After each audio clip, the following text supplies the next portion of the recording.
I think the problem with Parliament, to deny that there's a problem with Parliament these days is ridiculous. I think that for this member of Parliament to suggest that members of Parliament should not work exclusively to get a headline or should work quietly to get things done behind the scenes is a great suggestion, but the proof isn't there in the pudding over the last 7 years.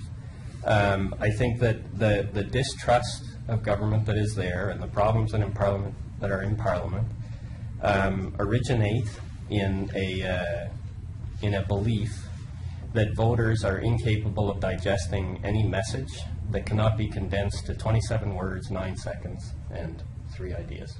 And that's the way governments communicate with people nowadays, and that is the obstacle that stands in the way of governments getting onto real issues like the national debt and health care, which have been neglected for the last several years nationally. I think that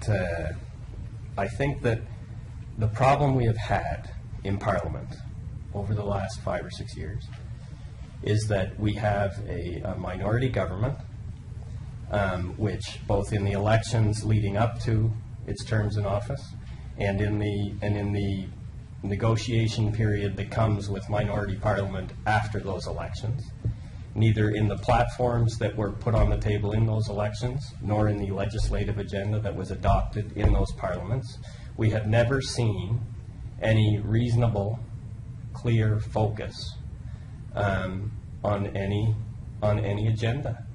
And to say that there is a focus on an agenda like law and order or the gun registry or issues like that is untrue, because this government didn't lose a vote in Parliament for 4 years. And in 4 years, they couldn't be bothered to bring the gun registry, as an example, to a vote to have it abolished. They brought it to a vote as soon as they knew they would lose and they could send out those emails and raise more money. And it's the same with the law and order agenda. To suggest that the law and order agenda has been obstructed by an obstructionist opposition in Parliament, an opposition which was elected by the overwhelming majority of Canadians, by the way, it makes no sense to say that that agenda is being obstructed by the opposition in Parliament when you had 4 years where you never lost a vote. There is something else going on. And the issue is partisanship. And people are seeking partisan advantage at the expense of their actual job, which is to serve the country. And the solution to that, I'm not against procedural reforms. I'm not against those sorts of proposals. There's always room to improve the system.